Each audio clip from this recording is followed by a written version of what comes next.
here to talk about the controversy.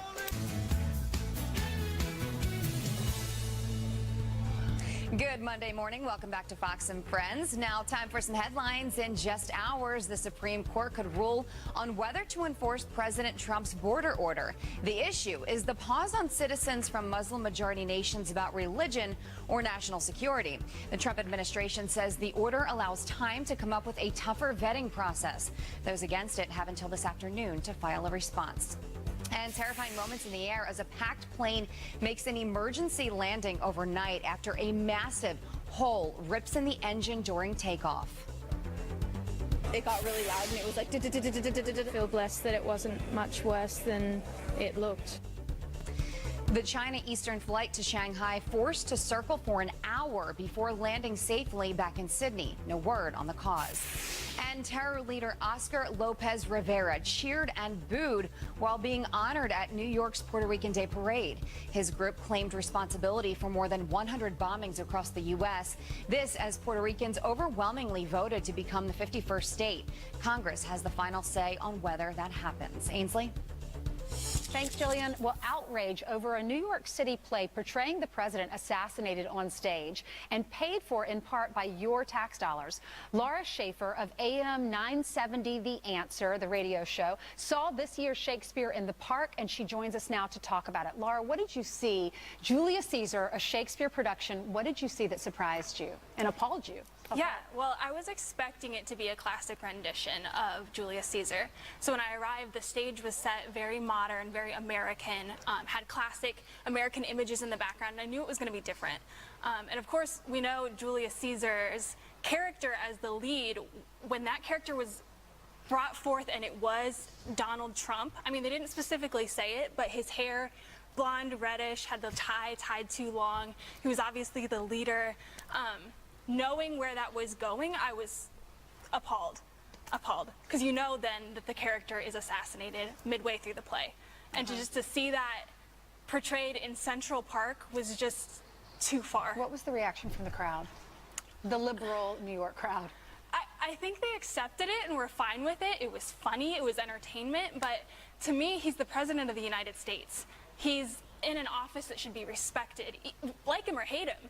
Like, he's still the president of the United States, and I just saw it as, this is way too far. As brutal as what Kathy Griffin did? I'd say, if not worse, because it was a live rendition of it. It was so planned and calculated, and we're seeing it over and over again in front of a live audience of 2,000 people every night. Like, that's just too much. Yeah. So some of the corporate sponsors have pulled out after this all became people in the media were aware of this. I understand the play's been running for weeks now. It only has one more week to run. Corporate sponsors that just pulled out, Delta and Bank of America. However, American Express and New York Times has not pulled out yet, and no telling whether or not they will. What was your reaction to that? It makes me sad for Shakespeare in the Park, because the public theater is a great thing. But yet, at some point, like, justice needs to happen. Like, this is not okay. And tax dollars are paying for this. Like, it is not okay. So, I mean, I'm glad to see Delta Airlines pull out. I'm glad to see Bank of America pull out. But at the same time, I grieve, because this shouldn't have happened. Somebody along the way should have realized this is not okay. Yeah, the bigger picture. What's your reaction to the way the mainstream media is covering this? You have Kathy Griffin holding up the head of a decapitated president with blood. You have Julius Caesar on stage dressed as Donald Trump with blood all over his shirt, and I understand blood splatters all over the stage. Yeah, like I said, I just think we've misplaced any form of respect for our president. Whether right or left-sided, it doesn't matter. He is still the president of the United States. And if this had happened for Barack Obama, if it had happened for George W. Bush, any president in history, it would have been absolutely an outrage. Would it have happened if President Obama were in office? No. Can you imagine the first time that was on, we would have been hearing about it. And yet, I mean, it's been weeks since this has been on in Central Park, and we're just now starting the conversation. Right. Laura Schaefer with AM 970 The Answer. Thanks so much for being with us, Laura. Thank you. Democrats have a new secret weapon to win back rural America, and it could be on your breakfast table right now. And Attorney General Jeff Sessions set to testify on Capitol Hill this week. This as new questions rise about James Comey's relationship with a special prosecutor on the Russia investigation. Kellyanne Conway is live from the White House with us, coming up next. Downstairs. We took the stairs. So let's go upstairs. Jillian's got the headlines. Good morning. That's right. Before you leave the house, here's a look at what you need to know.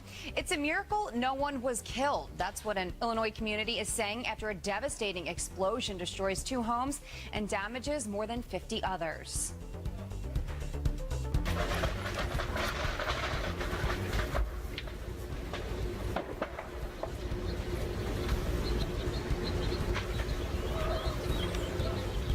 Take a look at that. Crews pulling 4 people from the wreckage of one of those nearby homes, taking 2 of them to the hospital. Officials think it was caused by a gas leak. They don't believe anyone was inside either destroyed home at the time. Another Iran deal low for the Obama administration, reportedly keeping a major Iranian cyber attack a secret. The Washington Free Beacon revealing Iran hacked the emails and social media accounts of State Department officials during a crucial stage of the nuclear deal back in 2015. Critics say the administration hid the attack because they feared it could harm support for the deal. The Democrats' newest strategy to win back rural voters?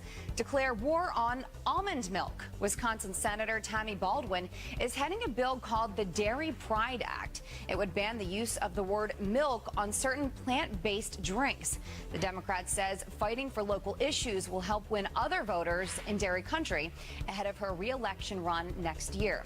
President Trump won 71% of the votes in rural counties in November's election. And a minor league baseball team's icy chugging contest ends with the most spectacular brain freeze. Take a look. And time. All right, we're going to stop.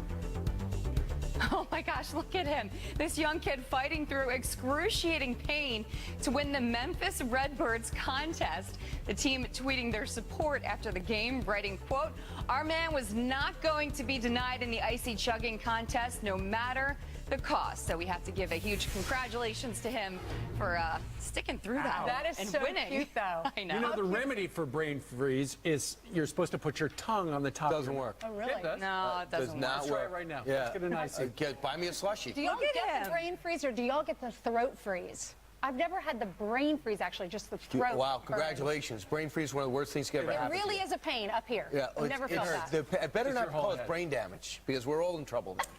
All right, it is 25 minutes before the top of the hour. Joining us from the North Lawn of the White House, Kellyanne Conway, counselor to President Trump. Good morning to you, Kellyanne. Good morning. Hey, what is going on? I know that Attorney General Jeff Sessions was going to testify before some other committee this week to talk about the budget for the Department of Justice. And now they've decided, because so many people were going to ask him about Comey and Mueller and all that other stuff, they've decided to put him out in front of the Senate Intel Committee. Yes, well, he's willing to cooperate and share what he knows. What really caught my ear yesterday was Senator Dianne Feinstein, of course, a Democrat, saying that she would like to investigate further the fact that Jim Comey admitted under oath that he acceded to the wishes of Attorney General Loretta Lynch to lessen the description of what was surely a full-blown investigation to a, quote, matter. Taking something from an investigation and calling it matter is no small thing, and it's not a semantics difference. This was an investigation of 33,000 deleted emails. Yes, 33,000 deleted emails of a private server, of smashing phones with hammers.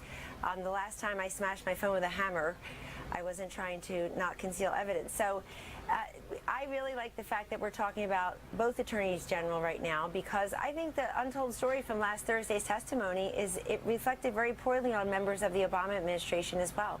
What was your reaction to Senator Dianne Feinstein, who is a Democrat, a big Democrat from the state of California, and she even agrees with you? She says that Loretta Lynch, we need to be asking some more questions about what actually really happened there. That's right, because remember, Ainsley, that Comey told the whole world that he acceded to his wishes. It made him feel, quote, queasy, but he had no problem doing that. This is a man who admitted he leaked a memo to hurt this president, and that he admitted to agreeing to Loretta Lynch's request to downgrade, essentially, something that was an investigation to be calling it a matter. It also goes back to the tarmac meeting between Lynch and President Bill Clinton. It takes about 4.5 minutes, not 45 minutes, to talk about golf and the grandkids, a couple of selfies included. So I think those questions have always swirled around.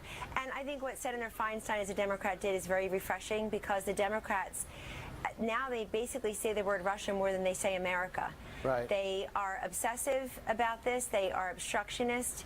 And they're going to have to go home and face their constituents at some point when they say, what was your message? They have no message, no direction, no leader, no compunction whatsoever to try to cooperate with this White House or with the Republican majority in both houses, with the Republican governors, the Republican state legislatures, across the board. Just no willingness to cross over and support what I would say are even nonpartisan issues like air traffic control and infrastructure reform. Ivanka and her father's workplace initiatives this week, workforce development. I mean, we can't get people to say, hey, skills training, technical vocational education, great Kellyanne, idea, I'll cross over and support. All right, Kellyanne, just talking about what just this whole thing in the big picture. So far, many people are saying no collusion. Now they're saying, most legal experts say they don't see obstruction of justice. I don't know what Robert Mueller's doing with his Murderers Row team there. What Lindsey Graham said yesterday, he said, Mr. President, if you just don't talk about Comey, if you don't talk about Russia, if you're quiet about this, we will clear you because we don't believe you were even colluding with your own party, let alone another country. Will the president not talk about Comey and Russia and just punt to his legal team and allow Republicans and others to clear him? The president was very active this weekend speaking about this very matter. And so everybody can see what he thinks at the moment. He spoke about it on Friday. He spoke about it every day this week, either publicly or on social media, which is a very powerful platform for him. He says he reaches over 100 million people combined. And he certainly cuts out the middleman. But to your point, let's talk about the things that we didn't learn the other day, that we didn't hear. We heard nothing. We heard that Donald Trump is not under investigation, never was. All the media who said he was and that he misunderstood Jim Comey are yet to apologize. There was one little retraction. That there is no evidence of obstruction of justice or collusion. That Russia had no influence. There it is. They love us. Hey, guys. And it's a very clean lawn here at the White House. And that Russia had no impact on the elections. Only when Hillary Clinton speaks. Kellyanne, you're a genius in politics. Every time the president mentions Comey or Russia, it doesn't work to his advantage. It works to the Democrats. In fact, so do you? If you agree with that, maybe you don't. If you agree with that, and the president wants to get his agenda through, wouldn't he be better off not doing anything about those things, letting others do it? He's likely watching and getting your advice right now, Brian. But at the same time, I don't know why people just can't cover both. In other words, if I hear one more time, well, we wanted to cover infrastructure, we wanted to cover jobs and workforce development, we really wanted to talk about this incredible economy of 4.3% unemployment, lowest in 15 years, fewer unemployed since 2007, I believe, and certainly the confidence numbers are way up. For the last decade, they haven't been this high. So why can't people cover both stories? Because they're trying to kill you. We really wanted to because do that. These other media outlets are trying to kill you. That's just it. So don't give them the bloody knife. They need to, quote, accept the election results. All the things that I was asked and the president was asked and everybody was asked 6 ways to Sunday from that October 19th debate in Las Vegas when he said, I'll keep you in suspense. And the next day he said in Ohio at a rally, I'll accept them if I win. And people freaked out, and they're still freaking out. Sure. So, but I think that the responsibility is to cover all of the above. And look, the media has a great responsibility and a great role here. They can be telling the veterans that, hey, but they're not. But they should. And you at least give us a platform to talk about facts, to talk about all the great things that are happening that impact real people's lives. That's because, Kellyanne, they care more about politics than they do about America. I mean, they're not reporting on this. Clickbait. This guy is great for ratings and clickbait and ad sales, and that's it too. The facts are plain and simple. The economy looks really good right now. The Dow, since he's been elected, up 16%. S&P up almost 14%. NASDAQ up almost 20%. Well, and you can't deny all the confidence numbers as well, which is an optimistic projection. It means that business owners and job creators and consumers will spend their money. They will invest. And they feel very good about the president's policies, all the regulatory rollback. They feel very good about tax reform coming, about health care getting completed, these infrastructure investments, the idea that this White House is going to do what's not been done, which is to dignify and to expand the opportunities for people to get a portable credential or certificate that allows them to go and support themselves right out of high school and not amass a mountain of debt. in a four-year college. If they're not college materials, so what? There are all types of career paths in this country. Great. I grew up with the welders, the carpenters, and all. So thank you for mentioning the economic optimism, because people just, they won't. But you know what? The American people know it. We hear from them all the time. Great. We're praying for you. We support you. We know things are progressing. And I think the Democrats are guilty of obstruction of progress. That evidence is very clear. All right. Kellyanne, of course, your boss, the President of the United States, Donald Trump, said at the end of last week, James Comey was a leaker. And then I saw online, it turns out you're the big leaker from the White House because you were talking to some people at a party. Yeah, well, if I were a great leaker, I'd get much better press, don't you think? Part of why I don't is because I won't divulge confidential information. I'll look, two things there. First of all, Mark Short is one of my best friends in the West Wing. He came to my wedding 16 years ago, and he and Kristen are friends of ours, and our families are close. I don't wonder what he does every day. I marvel at it, and I often join in those efforts. I think we had 3 or 4 meetings together just last week. He's our Director of Legislative Affairs. He's one of the many unsung heroes behind me. The other thing is, I never divulge what the President told me. I never would. The President had said publicly that we'll all find out. We have to wait and see if there are tapes. I repeated that and said I converted to no comment. I said that publicly. There's no confidential information there. Thank you very much, Kellyanne Conway from Washington. All right, when we come back, somebody totally different. But he's a fighter, just like the president. Evander Holyfield goes into the Boxing Hall of Fame. He talks about his career in just a moment.